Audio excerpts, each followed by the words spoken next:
Fala pessoal, tudo certo? Sejam muito bem-vindos a mais um vídeo aqui no canal. Hoje a gente vai fazer uma verdadeira viagem no tempo. Eu encontrei um vídeo fascinante que mostra como era o cotidiano, a cultura e o visual do Brasil na década de 80.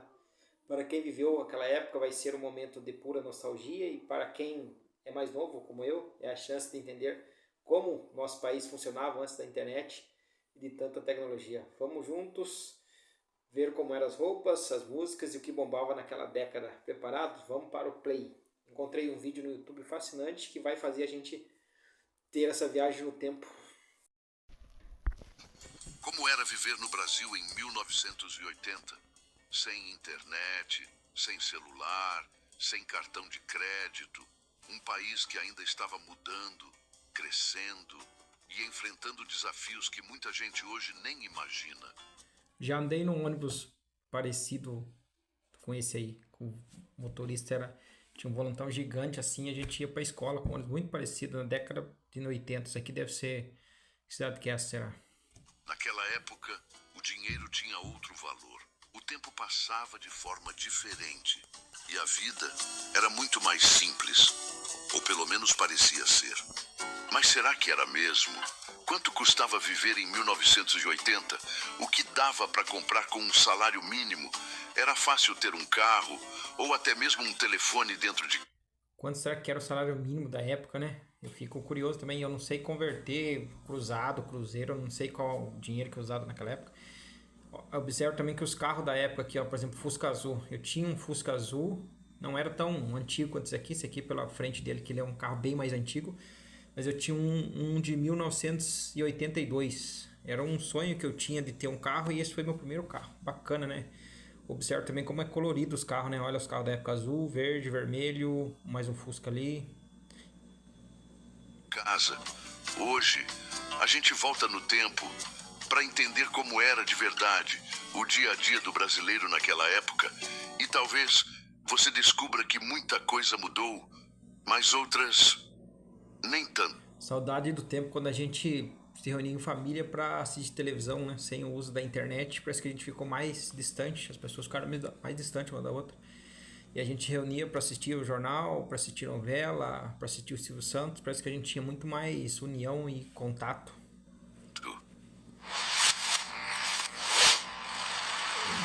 Em 1980, o Brasil já dava sinais de que entraria em um período difícil na economia. A inflação começava a crescer. Ou seja, o problema do Brasil da inflação já desde a década de 80, né? Não é algo recente. Até o Plano Real de 94, né? Que parece que mudou um pouco a história. Itamar Franco, acho que era o presidente da época. O custo de vida aumentava e o dinheiro, aos poucos, começava a perder valor. Naquele ano, o salário mínimo era de 4.149 cruzeiros. Mas o número, por si só, não diz muita coisa. O que realmente importa é o que esse dinheiro conseguia comprar. E a realidade era bem diferente do que muita gente imagina hoje. Itens básicos como arroz e feijão já consumiam uma parte importante da renda. 1 quilo de carne podia custar até 180 cruzeiros. Será que é Copacabana pela calçada? Dá a impressão que é, né? Eu vou acelerar um pouquinho o vídeo aqui pra gente não perder muito tempo. Eu acho que 1.5 dá pra assistir de boa. E produtos simples. A vida ficou mais acelerada também. Todo mundo acha que adianta um vídeo ou um áudio WhatsApp, né? A internet tem seus pontos positivos, mas também tem seus pontos negativos, né? A gente tenta ganhar o máximo possível de tempo, parece que a gente não tem muito tempo para muitas coisas. Do dia a dia somavam rapidamente no orçamento. A cesta básica, por exemplo, custava entre 1.500 e 2.500 cruzeiros. Ou seja, um trabalhador que ganhava salário mínimo conseguia comprar, em média, apenas... Tá muito acelerado o vídeo, eu vou diminuir aqui, porque atrapalha quando tem música, né? Então vamos... O vídeo não é muito comprido também, 16 minutos, bem curto. 2 cestas básicas por mês. E isso já mostra muito. Porque não estamos falando de luxo, estamos falando do básico: comer. E quando a gente olha para outros custos, a situação ficava ainda mais apertada. O aluguel nas grandes cidades como Rio de Janeiro e São Paulo Podia variar entre 800 e até mais de 4.000 cruzeiros. Em muitos casos, isso significava gastar metade do salário, ou até mais, só para ter onde morar. E é exatamente por isso que tantas famílias dividiam casas ou iam cada vez mais para regiões afastadas dos centros urbanos. Já a gasolina, curiosamente, não era o maior problema. O litro custava entre 18 e 30 cruzeiros. Ou seja, para quem tinha carro, abastecer até era possível. O difícil mesmo era conseguir ter um carro. Ou seja, pessoal, naquela época a gasolina era de fácil acesso, era muito mais barato. O difícil era ter um carro. Hoje em dia a gente inverteu. Hoje em dia é facinho você financiar um carro, mas você tem que vir com uma gasolina cara, né? E também impostos. Daí fica meio que também inviável, né?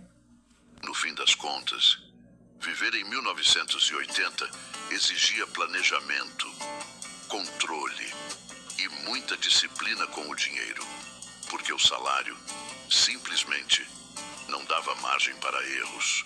Em 1980, ter um carro no Brasil era muito mais do que uma comodidade. Era uma conquista. E para muita gente, um sonho distante.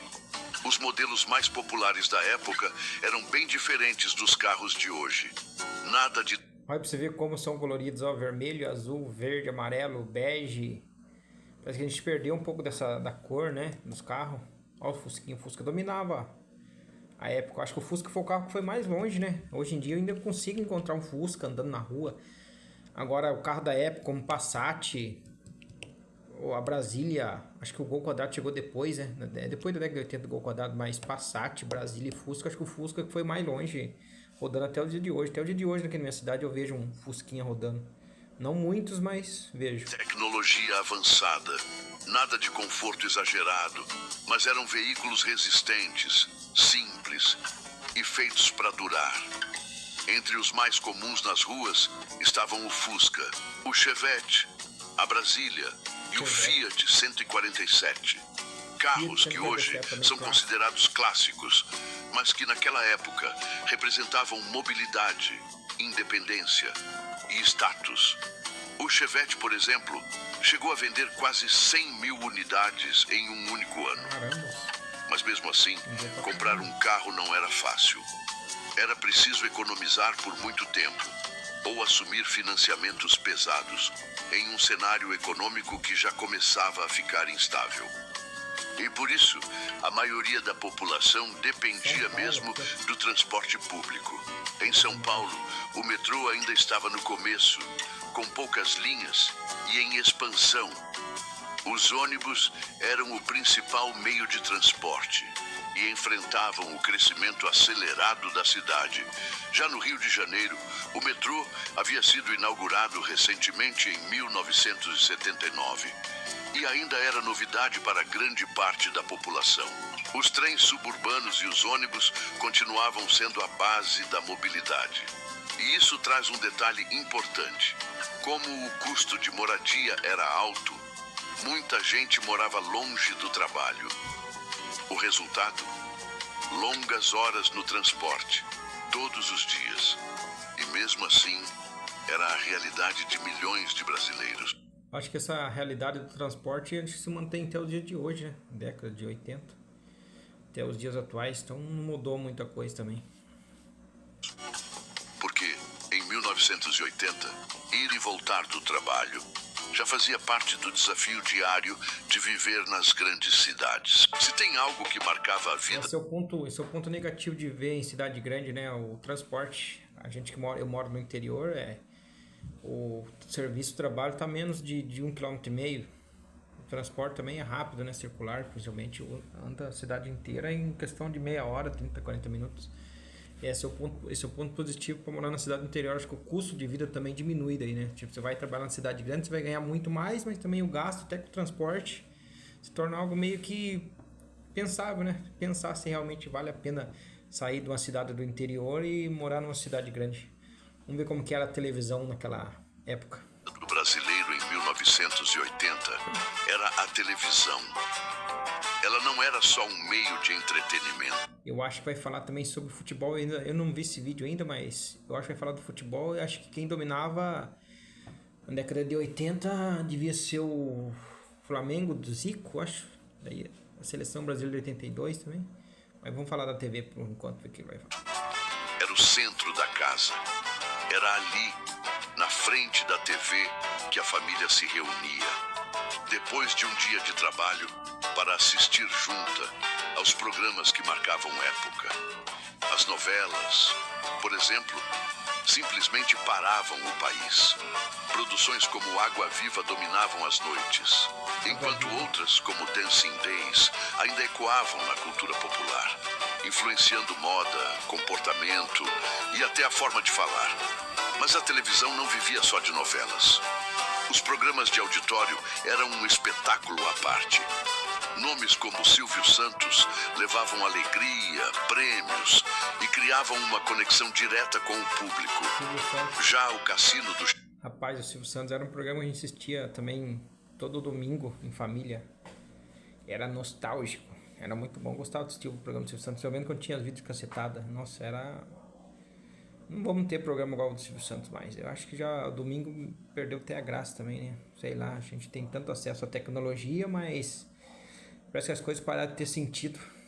Chacrinha era puro caos, diversão e um estilo que só existia naquela época. E aos domingos era praticamente impossível não lembrar de Os Trapalhões. Um programa que atravessava gerações e fazia o Brasil inteiro rir junto. Os Trapalhões, assisti muito filme dos Trapalhões e vai deixar saudade. O Zacarias eu achava mais engraçado, acho que era o Zacarias, né? Quem você acha que era mais engraçado dos cinco aí? Dê sua opinião aqui nos comentários. Eu gostava muito do Zacarias, eu achava ele humor natural. Acho que isso que... Ele e o Mussum também. O humor também tinha espaço garantido, com programas como o de Chico Anísio, que criava personagens inesquecíveis e retratava o Brasil de forma única. E no meio de tudo isso, o Jornal Nacional se consolidava como a principal fonte de informação do país. Mas existe um detalhe que muda tudo quando a gente compara com hoje. Em 1980, você não escolhia o que assistir. Não existia streaming, não existia replay, não existia assistir depois. Se você perdesse o programa, só no dia seguinte, ou talvez nunca mais. E talvez seja por isso que cada momento diante da TV era tão valorizado. Se a televisão... É verdade, aquele tempo lá não tinha como você gravar ou passar no dia seguinte ou ver no YouTube, né? Ou você assistia ao vivo ou você perdia. Acho que isso que era o planejamento da família, né? Quando chegava o programa lá, o horário, eles sabiam certinho quando ia começar, não ia ter replay, né? Bacana também. Não tinha streaming, não tinha Netflix, não tinha Amazon. Dominava as noites, o rádio dominava o dia. Era no rádio que o brasileiro se informava, se distraía.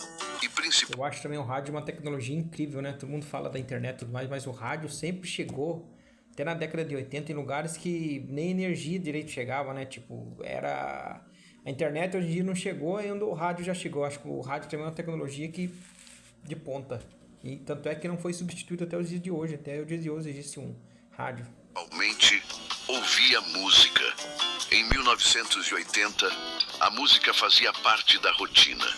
No trabalho, no carro, em casa. Sempre havia um rádio ligado. E as rádios misturavam tudo.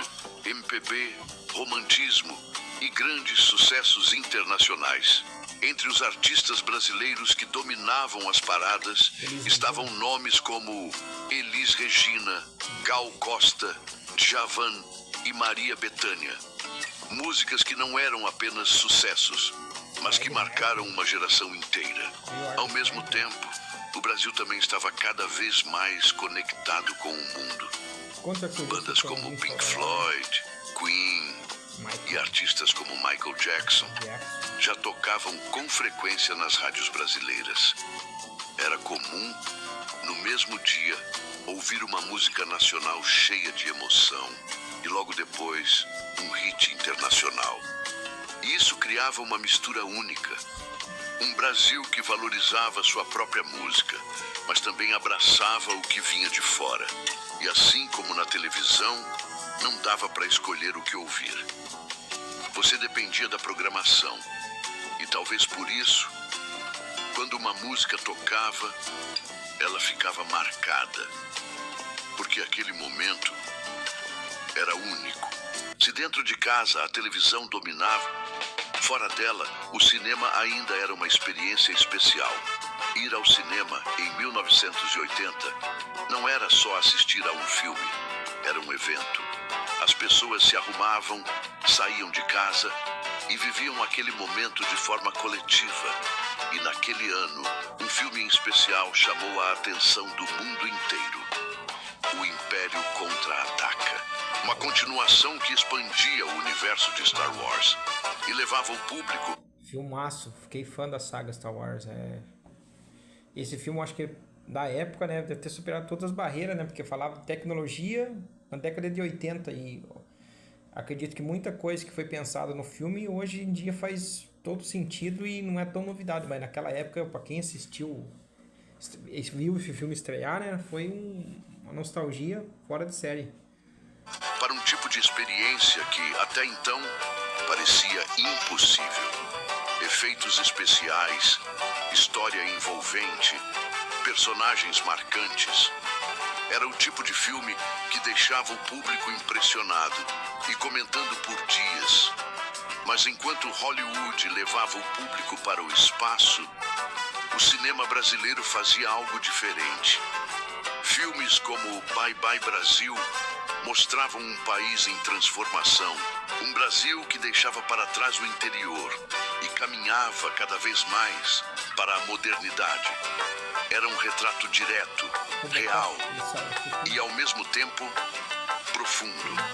E assim, o cinema, em 1980, vivia entre dois mundos, o da fantasia. Caramba, que saudade desse tempo, não. Pena que eu não vivi ele, né? Eu sou da década de 90, mas imagina você ter uma avenida, um cinema.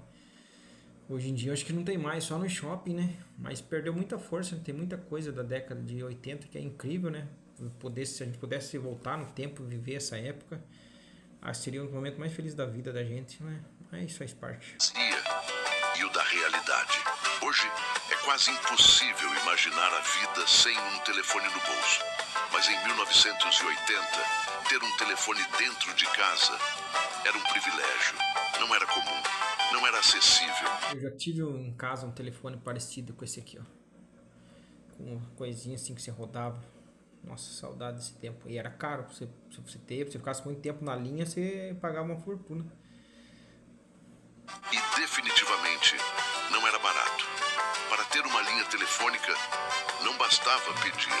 Era preciso comprar. E o valor podia chegar a mais de 100 mil cruzeiros. Eu já usei o cartão para usar um orelhão assim. A gente ia nos botecos, na venda, na mercearia, e comprava um cartãozinho para poder fazer ligação, né? Até que ano só que foi os orelhão, né? Isso mesmo. O equivalente a dezenas de salários mínimos. Na prática, o telefone era visto quase como um investimento. Muitas pessoas entravam em filas de espera ou compravam linhas de terceiros como se fosse um bem.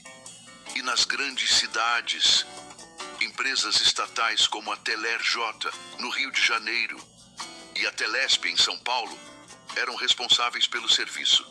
Mas para a maioria dos brasileiros, a realidade era outra. Quem não tinha telefone dependia de vizinhos, comércios ou simplesmente do contato pessoal, porque não existia mensagem instantânea, não existia chamada rápida, existia distância, e isso mudava completamente a impressão que eu tenho é que antigamente parece que era tudo mais difícil a comunicação, as pessoas ficavam teoricamente mais distantes, mas eu tô começando a pensar que eu acho que não, né? A partir do momento que chegou a tecnologia na casa das pessoas, as pessoas ficam distantes entre si dentro da própria casa, né? Pode perceber que como era difícil a comunicação, não era todo mundo que tinha o telefone, era tinha fila de espera para tentar usar um orelhão, mas as pessoas eram muito mais próximas, muito mais unidas, tinha conversa, tinha... vamos continuar. Forma como as pessoas se relacionavam. Ao mesmo tempo, dentro de casa, a tecnologia também era limitada. Televisores, muitas vezes ainda em preto e branco, rádio. Já assisti TV tubo dessa aí parecida. Eu lembro, era enorme, gigante, pesada. E dava trabalho para pegar também. 2, 3 canal no máximo, com anteninha, colocando bombril, antena lá fora, ficava rodando. Não era muito boa, não. Geladeira, fogão. Esses eram os itens básicos. Nada de internet, nada de celular. O Mamonas Assassina tem uma música assim: minha felicidade era um crediário nas Casas Bahia para comprar uma geladeira, para comprar um fogão. Isso que era alegria nossa. Nada de computador. E talvez por isso, a vida acontecia mais fora das telas e mais entre as pessoas. Isso. Se havia algo que unia o Brasil em 1900... Olha o Flamengo aí, década 81, campeão mundial contra o Liverpool, se eu não estiver enganado. Não sou flamenguista, mas eu sei que foi. Olha o Zico. 80 era o futebol. Nos estádios, nas ruas, nas conversas do dia a dia, o futebol estava em todo lugar.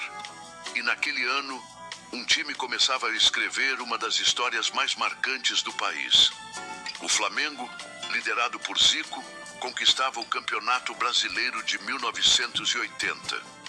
Era um time técnico, envolvente e que encantava dentro de campo. Um elenco que, pouco tempo depois, ainda conquistaria o mundo. Mas não era só nos clubes que o futebol chamava a atenção. A seleção brasileira também vivia um momento importante. 1980 foi um ano de preparação. Acho que 82 foi eleita a melhor seleção brasileira de todos os tempos, que tinha Zico, Sócrates, acho que Júnior. Era uma renca de pessoal, de uma galera boa no futebol. Mas não conseguiu ganhar a Copa do Mundo de 82, né? Acho que ficou para Itália, se não tiver enganado. Se alguém souber a resposta, deixa aqui no comentário, fazendo um grande favor. Quem foi campeão da Copa do Mundo de 1982, quando o Brasil tinha a melhor seleção de todos os tempos, né, de acordo com especialistas de futebol. Um período de testes, ajustes e construção de equipe. Ao longo daquele ano, o Brasil disputou diversos amistosos internacionais. Conquistou vitórias importantes, como contra o México, venceu o Chile, superou a Suíça e terminou o ano com uma campanha sólida. 8 vitórias em 10 jogos. Mas mais importante do que os resultados, era o que começava a surgir. Jogadores como Zico, Sócrates e Falcão já mostravam que algo especial... Esqueci do Falcão, mas o Falcão foi eleito também o rei de Roma, né? Jogou na Itália. Muito famoso na época.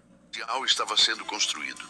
Um estilo de jogo diferente. Mais ofensivo, mais técnico, mais bonito de se ver. Ainda não era a seleção lendária de 1982, mas os sinais já estavam lá. E enquanto o país enfrentava dificuldades fora de campo, dentro dele, o Brasil começava a montar uma das seleções mais talentosas da sua história. E olhando para tudo isso, fica a pergunta: será que viver no Brasil em 1980 era mais difícil ou apenas diferente? Eram tempos... Eu tô começando a achar que era só diferente, porque parece que os mesmos problemas, né? Acho que, sei lá. Sem tecnologia, sem internet. Sem tecnologia, sem internet, acho que era, sei lá, acho que era menos estresse, menos problemas, acho que era mais feliz a população nessa época. Sem facilidades que hoje parecem indispensáveis. Mas também era uma época em que as pessoas se reuniam mais, conversavam mais e viviam o presente de uma forma que hoje parece distante. O dinheiro era curto, o custo de vida pesava e conquistar coisas como um carro ou até um telefone exigia tempo, esforço e paciência. Mas ao mesmo tempo, Havia algo que talvez hoje esteja se perdendo: a simplicidade. A vida não era mais fácil, mas talvez fosse mais vivida. E no meio de tudo isso, o Brasil seguia em frente, crescendo, mudando e construindo a história que a gente conhece hoje. Agora eu quero saber de você. Você viveu essa época? Ou já ouviu histórias sobre como era viver no Brasil em 1980? Deixa aqui nos comentários. Não vivi nessa época, gostaria de ter vivido. Vou deixar aqui nos comentários o link desse vídeo aqui, como era o Brasil em 1980, salários, preços, memórias do Brasil. Memória do Brasil.